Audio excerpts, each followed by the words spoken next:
to The Comic Cave. I'm Ramsey, aka Captain Away, and today I'm looking at the 1995 to 1996 series of Black Lightning.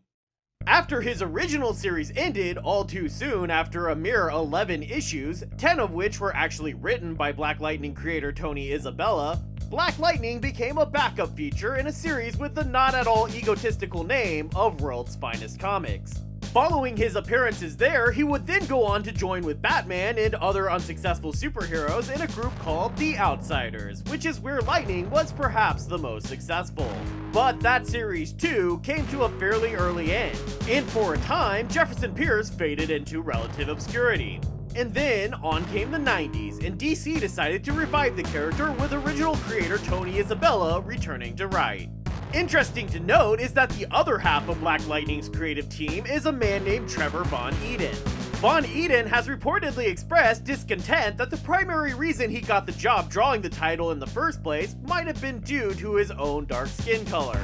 While I didn't talk about him in my video on that series, Von Eden's art is definitely a highlight of those issues. I can't help but be impressed by how good such an old comic looks. I didn't give him the credit he deserves there, so I guess I'll be doing it here.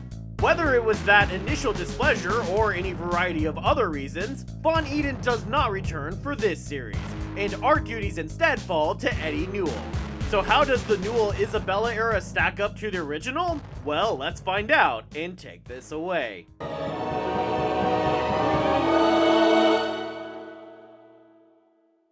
The comic opens on a Friday night in the Brick City. Oh, sorry, this isn't a noir. That just sounded like a really noir opening to the comic. It also honestly looks pretty noir. I mean, look at all these super muted colors.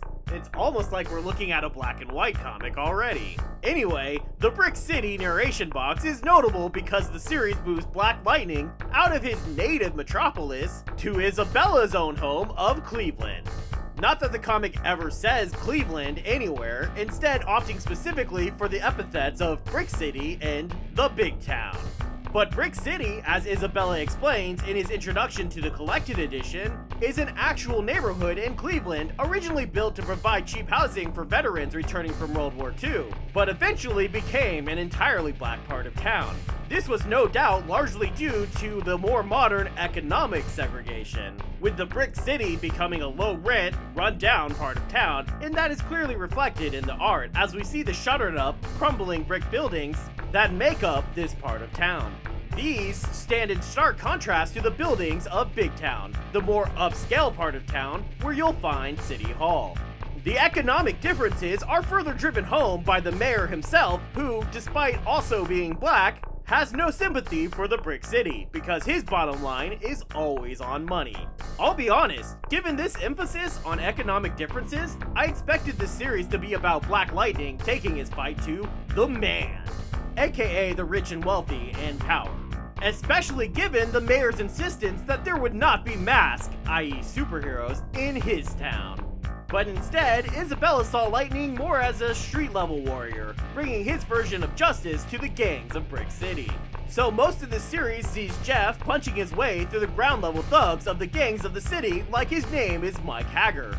This starts with him attacking a gang called BWR, or Brothers Who Rule, leading to him clearing out and blowing up one of their hideouts. He then moves on to focusing on a gang named the Royals, led by the magnetic Theatrical King, who literally holds gang meetings in a closed-down Imperial Theater just in case he was being too subtle for you otherwise.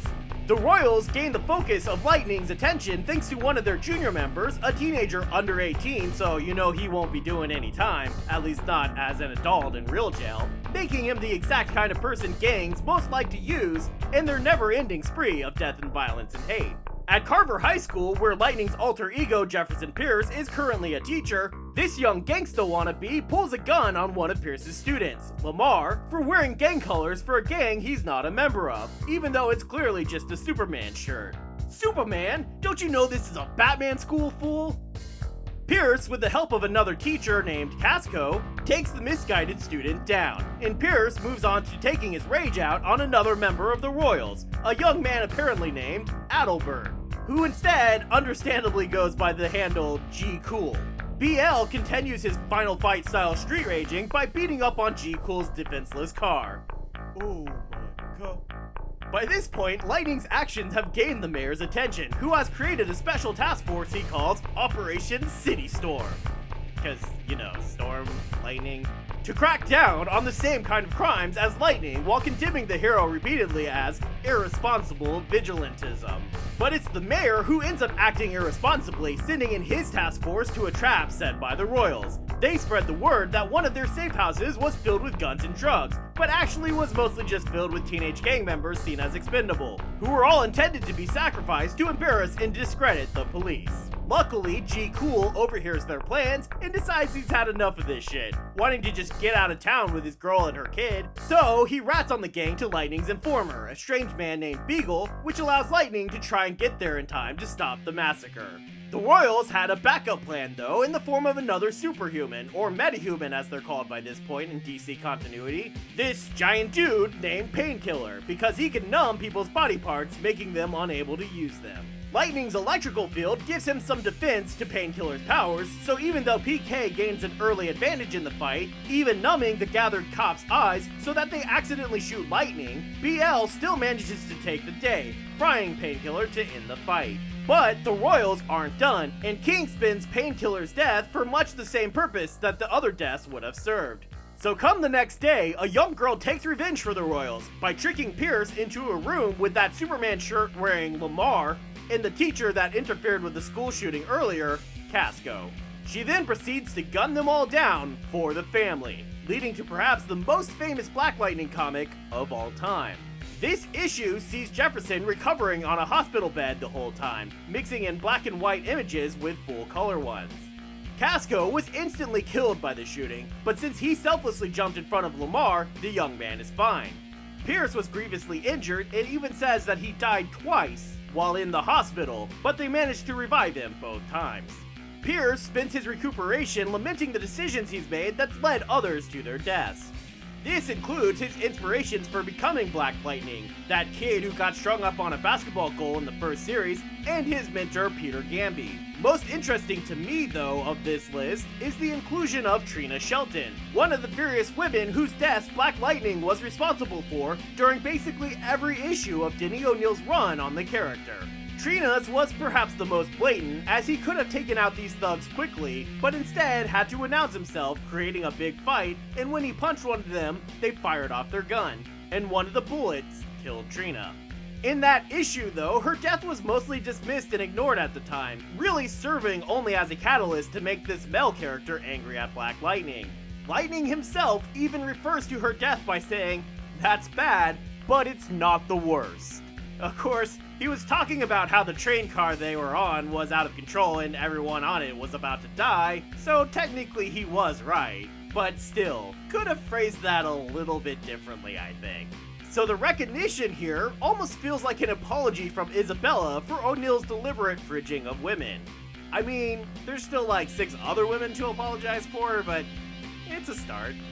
The issue also sees references that are a bit humorous to me of 1990s DC's attempt to seek out endless Death of Superman level tragedies, following the success of that story. They even mention the Death of Superman pretty directly. The other references include Cheshire bombing the capital of fictional Middle Eastern country, Iraq, in an issue of Deathstroke, Green Lantern's hometown of Coast City being completely destroyed during the Return of Superman story arc, and an invasion of people-devouring aliens from the Bloodline story. It also informs us that Casco was, it turns out, in a relationship with this Mr. Samuel Daly, who works in the hospital lab.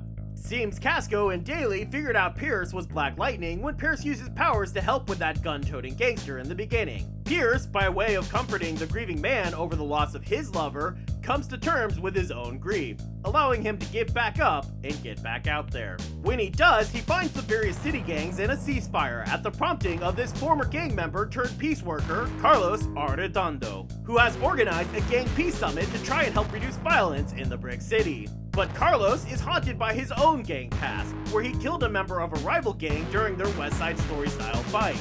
Standing next to the young man when he was murdered was Jose Delgado, who would go on to become the super cool superhero Gangbuster.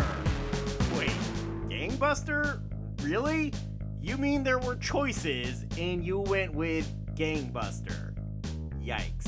So in this story, Gangbuster pursues Carlos in a rage, even attacking him in his hotel room, and then, rather suspiciously, just letting him go? But news of the attack spreads like wildfire, and before long, all the gangs are at each other's throats. Carlos hides out at a local church, but Gangbuster manages to track him down there, revealing that he only let him go the first time in order to intentionally spark the current gang war. Lightning shows up in the proverbial nick of time, only to discover it's not Gangbuster at all, but a weird shape-shifting tentacle monster thing named Ishmael. And Ishmael is soon joined by fellow shapeshifter Queequeg. Wait, Queequeg? Whoops! Somebody messed up their literary references, and it wasn't me. If you're confused about why they're making Moby Dick references in the first place, well, it's because the Great White Whale himself is back in town. Well, in town for the first time? Whatever. The point is, Tobias Well is in town and has been orchestrating this latest gang war because he'll be able to sell guns and drugs to all sides, increasing his own personal profits. If you didn't get that those names were Moby Dick references, well then, honestly, I don't blame you. Moby Dick is fucking boring, man.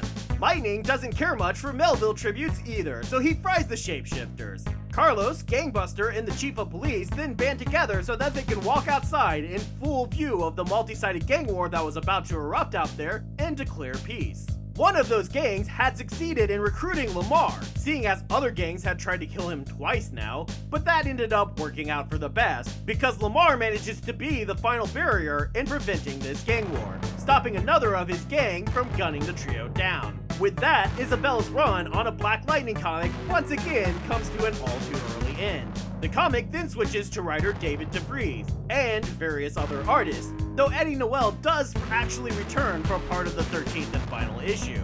The comic here surprisingly changes its look and feel very little. DeVries even continues Isabella's little Tuesday evening in the Brick City establishment narration boxes. He also doesn't forget the side characters, continuing to include the mayor, the members of the police force we've met, and student Lamar and his family, though he does write that group of characters out of the book almost immediately. The comic's focus does change a bit, with Lightning dealing with even more metas, particularly this Ironmonger-esque demolition guy, and these two named War Dog and Pierce. Though, can I just say, naming one of your bad guys the same name as your superhero's real name makes things a little confusing. I thought War Dog was trying to talk to Black Lightning's alter ego here, which made me reread the preceding pages several times before I remembered that his partner was named Pierce. I also had to reread issue 9, DeVries' first issue here, several times when we see Lightning recognize the man inside Demolition, some guy named Kernahan. I was pretty sure we were supposed to recognize him too, but I've since come to the conclusion that the couple of blurbs they give after his death are what's actually supposed to explain who he is, so I guess confusing writing is one of his specialties. Another change that we see is when DeVries tries to add this little I Had a Dream segment from Black Lightning, where he talks about basically being part of a storm and part of the city in a very obvious metaphor. Yeah, well, I had a dream I was a vigilant sidekick, fighting crime in the streets together. So what do you think of that? Primarily though, the story at this point focuses on a Jack the Ripper style serial killer named Sick Nick. Lightning, in an attempt to hunt him down, ends up getting blamed for his murders, because of course he does. Look, I know, I complimented the previous series for wrongly accusing Black Lightning of a crime, and now I'm condemning this series for doing the same thing. But this is pretty different. It's just the most obvious and honestly boring plot twist they could have done here, and it requires Detective Colavito, who has proven to be intelligent, clever, and capable through all the previous issues, to intentionally ignore everything he knows and bumble around like a bit of an idiot in order to force this unnecessary drama. The real Sick Nick turns out to be a man named Adrian Wentworth, who is the member of a fancy pants social club in Big Town that has been trying to up their token minorities by inviting Pierce. Jefferson Pierce, into their club. I actually really enjoy this pretty subtle joke here when Pierce accuses the historic Buckeye Club of being whites only, and his recruiter exclaims, "Good God, no! This club abandoned its racial exclusion policy over 3 years ago!" Wow, 3 whole years? Them white dudes be progressive AF. AF. Lightning and Sick Nick's conflict comes to a really rapid close under some really bad art, which means it was probably a last-minute rewrite to bring the story to an end since the comic was being cancelled. And probably a replacement artist was brought in at the last minute to draw these rewrites as quickly as he could. The final comic collected here is a fully black and white comic from after the series ended, and was originally part of a comic called DCU Holiday Bash 2. It sees G. Cool return to town to visit family during Kwanzaa, and his old gang kidnaps his wife and child. Detective Colavito asks if Kwanzaa is like Black Christmas or something, and then like 2 pages later proceeds to give a very detailed explanation of what Kwanzaa is. If you knew, why'd you ask? If you knew, why did you ask? This story is far from being the most satisfying conclusion to this series, but at least we get to close out on a happy ending. And hey, Tony Isabella and Eddie Noel look pretty happy about it. Yeah, that's them at the Kwanzaa party. So let's just get to the breakdown.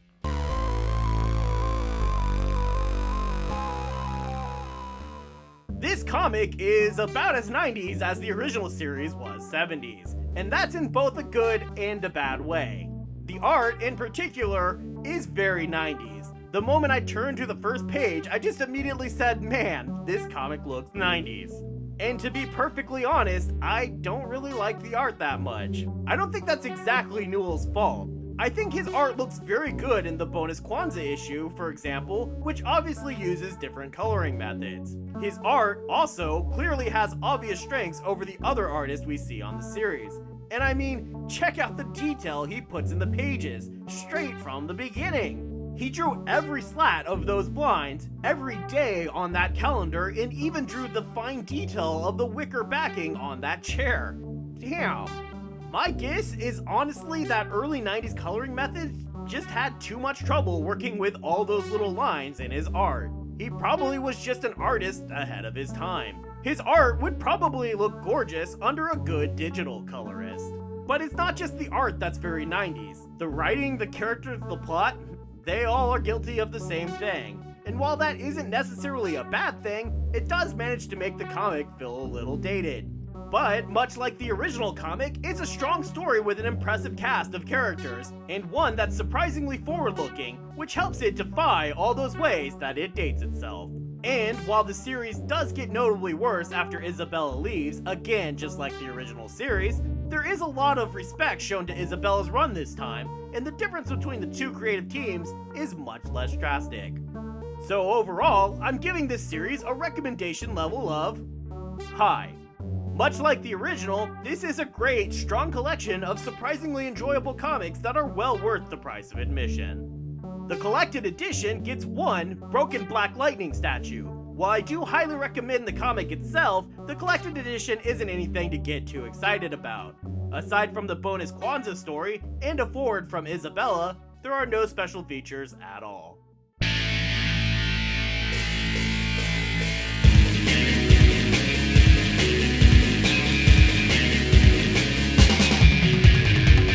Thanks everybody for watching! There's been a lot of new subscribers lately, so thanks to everyone beginning to come along for the ride. I'm pretty excited to feel like the channel is finally starting to grow. Hopefully it just keeps getting bigger and better. If anyone has any requests for what they'd like to see me cover, let me know in the comments and I'll try to get to it. Until then, I'll be back in a week with another video. Hope to see you then, right here in the Comic Cave.